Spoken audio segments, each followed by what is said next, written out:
Hello dear students and parents, welcome to my YouTube channel.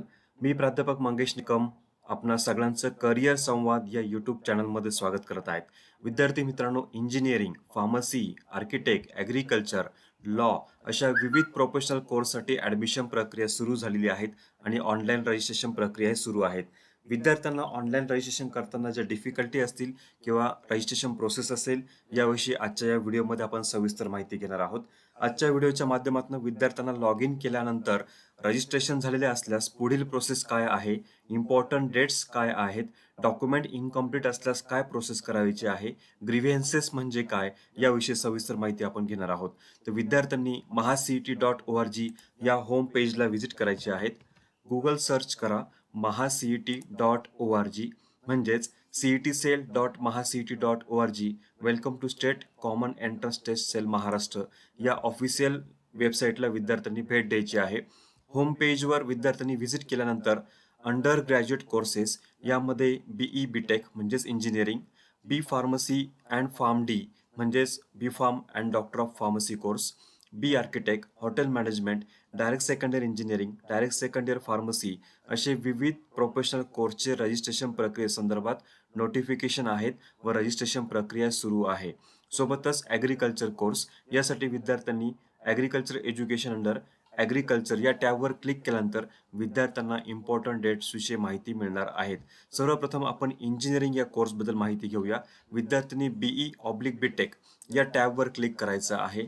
Be oblique BTech या टॅबवर click केल्यानंतर home पेजवर विद्यार्थ्यांना नवीन रजिस्ट्रेशन करण्यासाठी न्यू रजिस्ट्रेशन या टॅबवर क्लिक करायचं आहे. ज्या विद्यार्थ्यांनी ऑलरेडी रजिस्ट्रेशन केलेले आहे त्यांनी ऑलरेडी रजिस्टर या टॅबवर क्लिक करून आपले क्रेडेन्शियल म्हणजेच लॉग इन आय डी व पासवर्डच्या माध्यमातून आपली डिटेल इन्फॉर्मेशन चेक करायची आहे. हे चेक करण्यापूर्वी आपण इम्पॉर्टंट डेट्स विषयी माहिती घेऊया. Click here for entire schedule यावर क्लिक करायचं आहे. एंटायर शेड्यूलबद्दल आपण समजून घेऊया. इंजिनिअरिंग ॲडमिशन प्रोसेससाठी registration, document verification, grievances, then final merit list, then choice filling याविषयी आपण माहिती घेऊया. So serial number, activity and schedule. So first year engineering admission प्रोसेससाठी रजिस्ट्रेशन प्रक्रिया सुरू आहे. दिनांक 2 नोव्हेंबर 2021 रोजी रजिस्ट्रेशन प्रक्रिया सुरू झालेली आहे. अंतिम मुदत आहेत 18 नोव्हेंबर 2021 सायंकाळी 5 वाजेपर्यंत. जे विद्यार्थी 18 नोव्हेंबर 2021 सायंकाळी 5 वाजेपर्यंत रजिस्ट्रेशन करू शकणार आहे असेच विद्यार्थी कॅप्रॉन 1 व कॅप्रॉन 2 मध्ये सहभागी होऊ शकतील. त्यामुळे इंजिनिअरिंग कोर्स प्रथम वर्ष इंजिनिअरिंग कोर्ससाठी ज्या विद्यार्थ्यांना प्रवेश घ्यावायचा आहे त्यांनी 18 नोव्हेंबर 2021 सायंकाळी 5 वाजेच्या आत रजिस्ट्रेशन करणे त्यांना बंधनकारक आहे.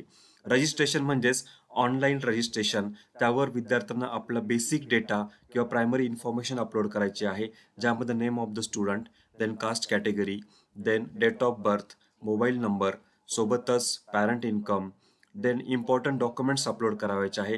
त्यामध्ये 10th marksheet, 12th marksheet, 12th leaving certificate, then nationality, domicile व आपल्या कॅटेगरीनुसार डॉक्युमेंट्स जसे की validity, then non criminal certificate, income certificate अशी डिटेल इन्फॉर्मेशन्स विद्यार्थ्यांना अपलोड करायची आहे.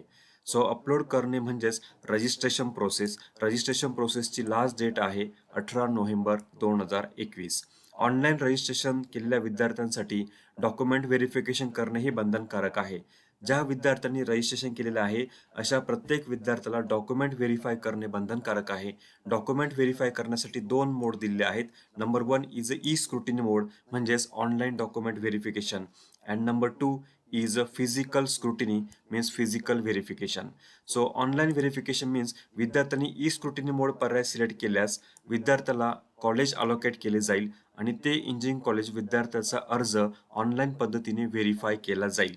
यासाठी विद्यार्थ्याला कुठल्याही महाविद्यालयामध्ये जाण्याची आवश्यकता नाही. सोबतच दुसरा पर्याय आहे फिजिकल व्हेरिफिकेशन. ज्या विद्यार्थ्यांना प्रत्यक्ष कॉलेजमध्ये जाऊन व्हेरीफाय करणे शक्य आहे अशा विद्यार्थ्यांनी फिजिकल स्क्रुटिनी हा पर्याय सिलेक्ट करायचा आहे. त्या कॉलेजमध्ये जाताना विद्यार्थ्यांनी आपले सगळे ओरिजिनल डॉक्युमेंट सोबत ठेवायचे आहे व त्या कॉलेजमधनं प्रत्यक्ष जाऊन डॉक्युमेंट व्हेरीफाय करायचे आहे म्हणजेच फिजिकल स्क्रुटिनी होय. सो विद्यार्थ्याला ई स्क्रुटिनी किंवा फिजिकल स्क्रुटिनी दोन्हीही पर्याय उपलब्ध आहे. विद्यार्थ्याचा अर्ज दिनांक 20 नोव्हेंबर 2021च्या आधी व्हेरीफाय होणे आवश्यक आहे. विद्यार्थ्याचे रजिस्ट्रेशन केल्यानंतरचा अर्ज 20 नोव्हेंबर 2021 सायंकाळी 5 वाजेच्या आत व्हेरीफाय होणे आवश्यक आहे.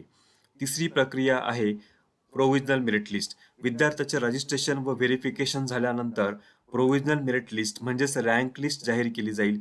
त्यासाठी दिनांक 22 नोव्हेंबर 2021 22 नोव्हेंबर 2021 रोजी प्रोव्हिजनल मेरिट लिस्ट म्हणजेच तात्पुरती यादी ही जाहीर केली जाईल. विद्यार्थ्याला रँक अलॉकेट केली जाईल. ती रँक विद्यार्थ्याच्या सीईटी किंवा जेई मेन या स्कोअरवर आधारित असणार आहे. यानंतर ग्रीव्हन्सेस पिरियड असणार आहे. ग्रीव्हन्सेस म्हणजेच submission of grievances if any for all type of candidate. विद्यार्थ्याला आपल्या प्रोव्हिजनल मेरिट लिस्टमध्ये हरकत घ्यावायची असेल किंवा काही अपूर्ण कागदपत्रांची पूर्तता करायची असेल तर ग्रीव्हन्सेस म्हणजेच हरकत घेऊ शकणार आहे.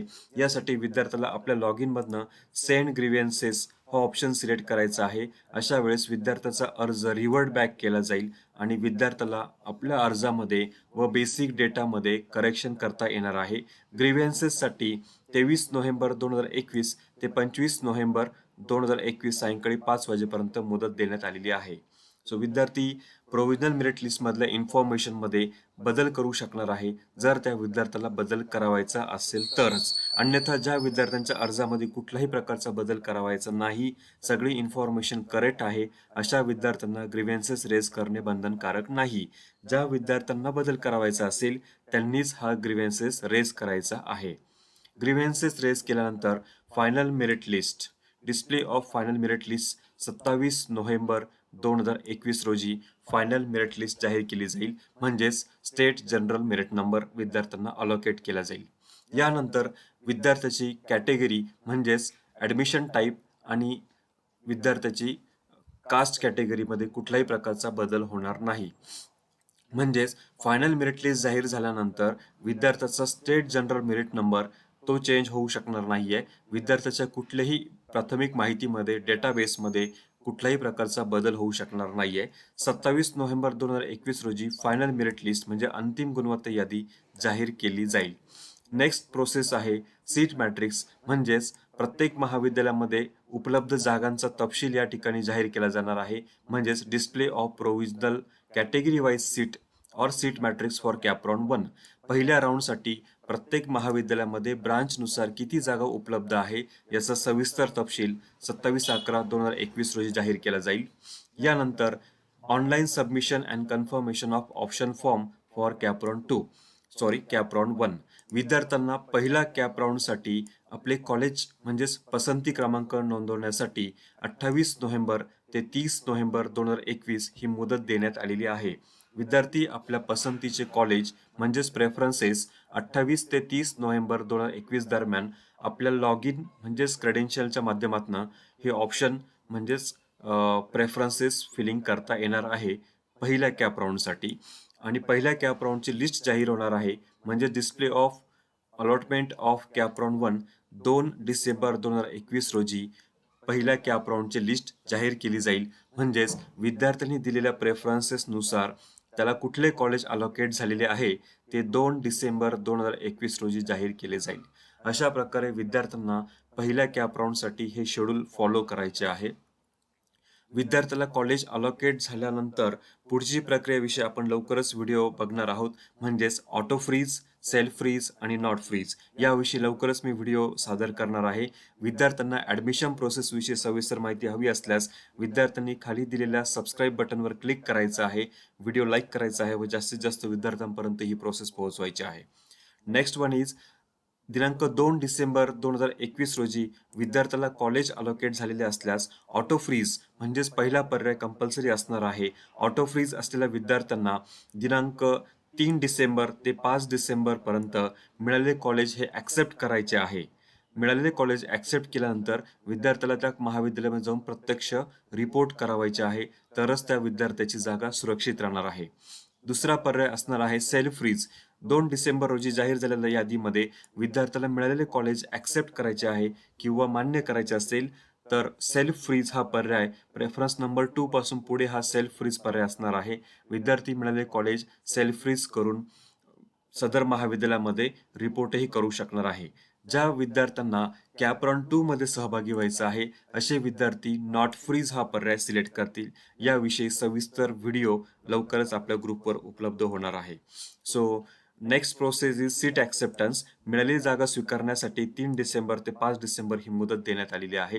सोबतच मिळालेल्या कॉलेजमध्ये प्रत्यक्ष जाऊन रिपोर्टिंग करण्यासाठी 3 डिसेंबर ते 6 डिसेंबर 2021 पर्यंत मुदत देण्यात आलेली आहे.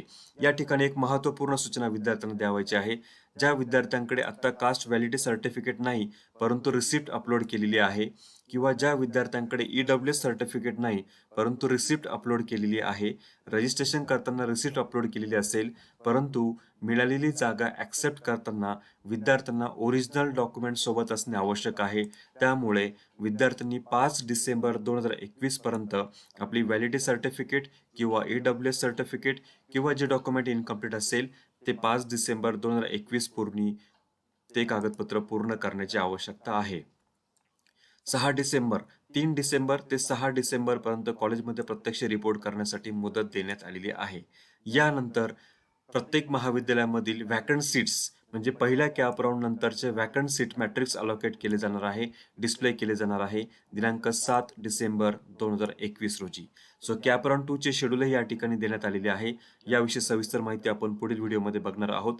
सगळ्या प्रकारच्या ॲडमिशनसाठी अंतिम मुदत म्हणजे cut off date for all type of admission 23 December 2021 ही लास्ट डेट आहे. म्हणजेच ऑल टाइप्स ऑफ ॲडमिशन जसे की कॅप्रॉन 1, कॅप्रॉन 2 व इन्स्टिट्यूट लेवलचे ॲडमिशन्स, व्हॅकंट सीट्स म्हणजे नॉन कॅप ॲडमिशन्स याविषयी 23 डिसेंबर 2021 पूर्वी ही प्रक्रिया राबवली जाणार आहे. सो कॅप्रॉन 1 चे शेड्यूल विद्यार्थ्यांच्या लक्षात आले असेल अशी अपेक्षा करूया. असेच शेड्यूल विद्यार्थ्यांनी जे विद्यार्थी बी फार्मसी या कोर्ससाठी प्रवेश घेऊ इच्छिता त्या विद्यार्थ्यांनी आपले बी फार्मसी या कोर्सचे शेड्यूल तपासण्यासाठी बी फार्मसी या टॅबवर क्लिक करायचं आहे. Then click here for entire schedule यावर क्लिक करायचं आहे आणि त्यानंतर विद्यार्थ्यांना डिटेल शेड्यूल म्हणजेच रजिस्ट्रेशन डेट 12 नोव्हेंबर ते 21 November. Then next one is document verification 12 November ते 22 November. Then next one is display of provisional merit list 24 November 2021. Grievances submission 25 ते 27 November. Then next one is final merit list 28 November. Then next is a provisional category wise seat matrix म्हणजे रिक्त जागांचा तपशील 28 November 2021. Then online submission and confirmation of option form म्हणजे विद्यार्थ्यांना preference फिलिंगसाठी 29 November ते 1 डिसेंबर पर्यंत मुदत देण्यात आलेली आहे. यानंतर 3 डिसेंबर रोजी पहिली अलॉटमेंट म्हणजेच कॅप्रॉन 1 साठी अलॉटमेंट लिस्ट जाहीर केली जाणार आहे. मिळालेली जागा विद्यार्थ्यांना सुरक्षित करण्यासाठी 4 डिसेंबर ते 6 डिसेंबर पर्यंत मुदत देण्यात आलेली आहे आणि प्रत्यक्ष कॉलेजमध्ये रिपोर्टिंगसाठी 4 डिसेंबर ते 6 डिसेंबर 2021 पर्यंत मुदत देण्यात आलेली आहे. अशा प्रकारे विद्यार्थ्यांनी engineering, pharmacy, architect, direct secondary engineering सोबतच ॲग्रिकल्चर अशा विविध कोर्सचे ॲडमिशन प्रोसेसचे शेड्यूल समजून घेणे आवश्यक आहे. ज्या विद्यार्थ्यांनी रजिस्ट्रेशन पूर्ण केलेले आहे अशा विद्यार्थ्यांसाठी महत्त्वाची माहिती आपण बघूया. विद्यार्थ्यांनी बी किंवा बीटेक किंवा फार्मसीचे रजिस्ट्रेशन केलेले असल्यास त्या टॅबवर क्लिक करायचं आहे. रजिस्ट्रेशन केलेल्या विद्यार्थ्यांनी आपले रजिस्ट्रेशन स्टेटस चेक करायचे असेल तर ऑलरेडी रजिस्टर्ड या टॅबवर क्लिक करायचं आहे. आपला ॲप्लिकेशन आय डी विद्यार्थ्यांनी सुरक्षित ठेवायचा आहे. विद्यार्थी या ठिकाणी ॲप्लिकेशन आय डी मेन्शन करू शकता. देन पासवर्ड विद्यार्थ्यांनी एंटर करायचा आहे.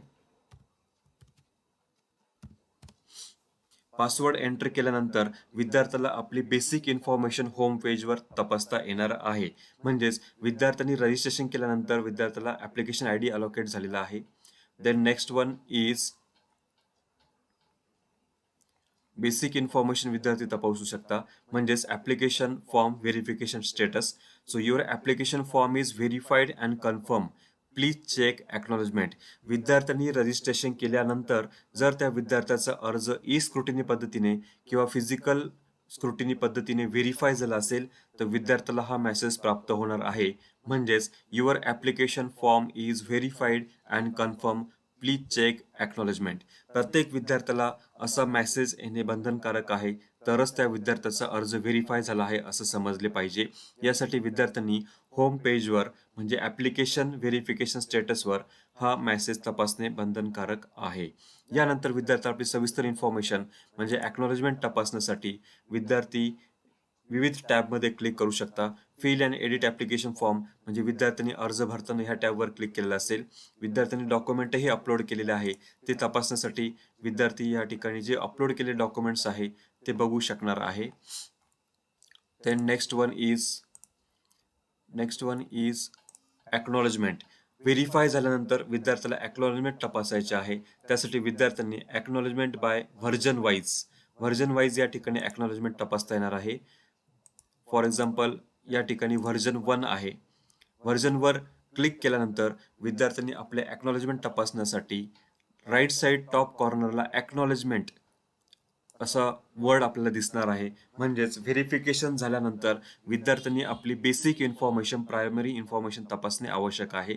यामध्ये विद्यार्थ्याचा application I D, then version number, EFC scrutiny centre कोणते आहे ते आपण बघू शकणार आहेत.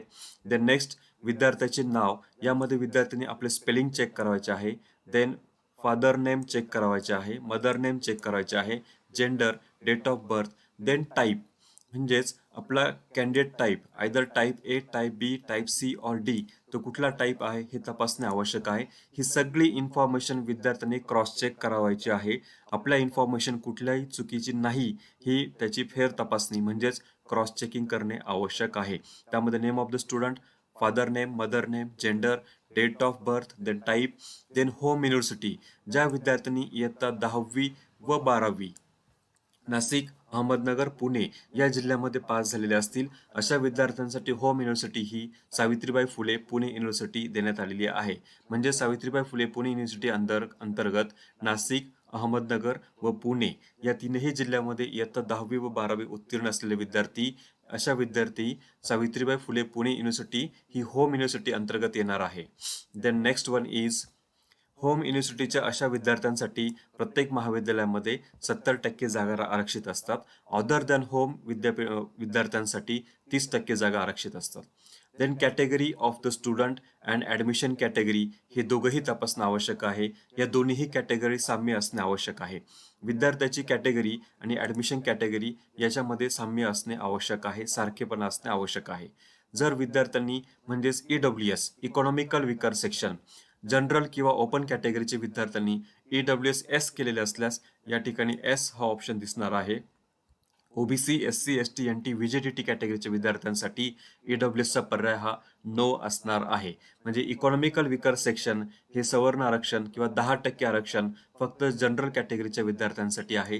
त्याच्यामुळे ओपन कॅटेगरीचे विद्यार्थी किंवा जनरल कॅटेगरीचे विद्यार्थीच EWS साठी S हा पर्याय स्वीकारू शकता जर त्या विद्यार्थ्यांच्या पालकांचे वार्षिक उत्पन्न ₹8 लाखपेक्षा कमी असेल तरच. देन डिसेबिलिटी, जे दिव्यांग विद्यार्थी आहे त्यांनी PWD या राखीव कोट्यामध्ये रजिस्ट्रेशन केलेले असल्यास S हा पर्याय असेल, अन्यथा नॉट ॲप्लिकेबल हा पर्याय आहे. डिफेन्स, ज्या विद्यार्थ्यांचे पालक हे मिलिटरी म्हणजेच डिफेन्स क्षेत्रामध्ये आहे किंवा रिटायर मिलिटरीमन आहे त्यांच्यासाठी डिफेन्स कोटा हा राखीव कोटा देण्यात आलेला आहे. अशा विद्यार्थ्यांनी डिफेन्स कोटामधून रजिस्ट्रेशन करणे आवश्यक आहे. देन ऑर्फन अनाथ विद्यार्थ्यांसाठीही आरक्षण देण्यात आलेले आहे. TFWS ट्युशन फी वेवर स्कीम, अधिक मेरिट असलेल्या विद्यार्थ्यांसाठी ट्युशन फी वेवर स्कीम ही मेरिटोरियसच्या विद्यार्थ्यांसाठी स्कॉलरशिप स्कीम आहे. यासाठी कुठल्याही प्रकारचे कास्ट रिझर्वेशन नाही. ओपन, OBC, VJTT कुठल्याही कॅटेगरीमधील विद्यार्थी ट्युशन फी वेवर स्कीमसाठी S हा पर्याय स्वीकारू शकता. त्यासाठी पालकांचे वार्षिक उत्पन्न ₹8 लाखपेक्षा कमी असणे आवश्यक आहे. विद्यार्थी हा महाराष्ट्रातील डोमासाईल असणे आवश्यक आहे. CET या प्रवेश परीक्षेच्या मार्कनुसार विद्यार्थ्याला TFWC सीट मिळू शकणार आहे. Then next one is minority, जे विद्यार्थी लिंग्विस्टिक मायनॉरिटी किंवा रिलिजियस मायनॉरिटी असेल अशा विद्यार्थ्यांनी S हा पर्याय स्वीकारायचा आहे. Then next candidate pass SSC from Nashik district, then candidate pass HSC from Nashik district ही इन्फॉर्मेशन क्रॉस चेक करायची आहे. Then MHT CET application fee, विद्यार्थ्यांनी CET प्रवेश परीक्षेचा अर्ज भरताना फीज पेड केलेली आहे, त्यामुळे आत्ता विद्यार्थ्याला कुठल्याही प्रकारची फीज देण्याची आवश्यकता नाही. सोबतच विद्यार्थ्यांनी आपले 12वी सायन्स उत्तीर्ण झाल्यानंतरचे मार्क क्रॉस चेक करायचे आहे. त्यामध्ये सब्जेक्ट वाईज मार्क्स आहे आणि टोटल मार्क्स दिलेले आहे. हे मार्क्स विद्यार्थ्यांनी क्रॉस चेक करायचे आहे. Passing year, then qualifying examination, seat number, HSC passing status, then state board हे सगळी इन्फॉर्मेशन विद्यार्थ्यांनी क्रॉस चेक करायची आहे. आणि सगळ्यात महत्त्वाचं म्हणजेच MHCET प्रवेश परीक्षेचा टोटल स्कोर म्हणजे physics, then mathematics and chemistry असा टोटल PCM स्कोर हा तपासायचा आहे. ज्या विद्यार्थ्यांनी PCB CET दिलेली असेल त्या विद्यार्थ्यांनी PCB या CET साठी आपला total score percentile score check करायचा आहे. JEE प्रवेश परीक्षा पात्र असल्यास JEEचा स्कोरही विद्यार्थ्यांनी तपासायचा आहे. सोबतच विद्यार्थ्यांनी जे डॉक्युमेंट अपलोड केलेले आहे ते विद्यार्थी या ठिकाणी तपासू शकणार आहे. डॉक्युमेंट अपलोड करताना विद्यार्थ्यांनी कलर कॉपीज अपलोड करायची आहे. कुठल्याही प्रकारची झेरॉक्स कॉपी अपलोड करायची नाही. फाईल साईज 500 KB पेक्षा कमी असणे आवश्यक आहे. JPG किंवा PDF फाईल अपलोड करावायची आहे. अशा प्रकारे सगळे डॉक्युमेंट्स हे कलर स्कॅन असणं आवश्यक आहे JPG किंवा PDF फाईलमध्ये. आणि विद्यार्थ्याला एक्नॉलेजमेंटची प्रिंट घेता येणार आहे. या ठिकाणी विद्यार्थ्यांनी प्रिंट एक्नॉलेजमेंटवर क्लिक करून सदर PDF फाईल सेव्ह करून ठेवणे आवश्यक आहे. Seal and signature of issuing FC centre. ज्या विद्यार्थ्यांनी स्क्रुटिनी पर्याय स्वीकारलेला आहे अशा विद्यार्थ्यांना FC सेंटरचा स्टॅम्प घेणे बंधनकारक नाही. त्यासाठी सिग्नेचर किंवा इथे स्टॅम्प नसेल तरीही काही हरकत नाही आहे. स्क्रुटिनी पर्याय स्वीकारलेल्या विद्यार्थ्यांसाठी सिग्नेचर किंवा स्टॅम्प नसेल तरीही चालू शकणार आहे. यासाठी विद्यार्थ्यांनी महाविद्यालयामध्ये जाणे आवश्यक नाही. सो प्रिंट एक्नॉलेजमेंट या बटनवर क्लिक करून विद्यार्थ्यांनी आपली एक्नॉलेजमेंटची प्रिंट घ्यावायची आहे. आणि ही एक्नॉलेजमेंटची प्रिंट विद्यार्थ्याला प्रवेश प्रक्रियेसाठीही आवश्यक आहे. सो अशा प्रकारे ही सगळी सविस्तर इन्फॉर्मेशन आपली घेतलेली आहे. विद्यार्थ्यांनी ही सगळी डिटेल इन्फॉर्मेशन आपल्या लॉग इनमध्ये तपासावायची आहे. याविषयी काही हरकत असेल किंवा विद्यार्थ्यांची काही शंका असेल तर विद्यार्थी डिस्क्रिप्शन बॉक्समध्ये दिलेल्या नंबरवर संपर्क करू शकणार आहे. So that's it from my side. विद्यार्थी मित्रांनो, ॲडमिशन प्रक्रियेला सुरुवात झालेली आहे. रजिस्ट्रेशन प्रॉपर होणे आवश्यक आहे. सगळी आपली प्राथमिक माहिती करेक्ट असणे आवश्यक आहे, जेणेकरून कॅप राऊंडच्या वेळेस विद्यार्थी व पालकांची धावपळ होणार नाही ही काळजी आपण घ्यावायची आहे. सो अशा प्रकारे विद्यार्थी होम पेजला व्हिजिट करून ही सगळी सविस्तर माहिती घेऊ शकता. इम्पॉर्टंट नोटिफिकेशन विद्यार्थ्यांनी या ठिकाणी चेक करावायचे आहे. कुठल्याही सूचना महासीईटी सेलतर्फे असेल तर विद्यार्थ्यांनी इम्पॉर्टन्समध्ये दिलेल्या सगळ्या न्यूज ह्या तपासणे आवश्यक आहे, जेणेकरून विद्यार्थ्याला अपडेट्स मिळू शकणार आहे. विद्यार्थी कट ऑफ लिस्टही बघू शकता. 2021 म्हणजेच 2020 व 2021 करिता कट ऑफ लिस्ट या ठिकाणी अवेलेबल आहे. या संदर्भातही व्हिडिओ मी जाहीर केलेला आहे. सो विद्यार्थ्यांनी CET सेल या वेबसाईटला कंटिन्यू अपडेट चेक करणंही आवश्यक आहे. So wish you all the best for a bright future. Video जर आपल्याला माहितीपूर्ण वाटत असेल तर सबस्क्राईब बटनवर क्लिक करा आणि जास्तीत जास्त विद्यार्थ्यांपर्यंत पोहोचवा. पुढील व्हिडिओमध्ये आपण ॲडमिशन प्रक्रियेविषयी सविस्तर माहिती घेणार आहोत. म्हणजेच चॉईस फिलिंग कशी करावायची आहे, ग्रीव्हन्सेस कसं सबमिट करायचं आहे, फ्रीज, नॉट फ्रीज आणि सेल्फ फ्रीज पर्याय म्हणजे काय, कॅप राऊंड किती होणार आहे, विद्यार्थ्याला रिपोर्टिंगसाठी कुठले डॉक्युमेंट्स आवश्यक असणार आहे, अशी सविस्तर माहिती आपण पुढील व्हिडिओ सेशनमध्ये घेणार आहोत. So wish all the best and thank you. Thanks a lot.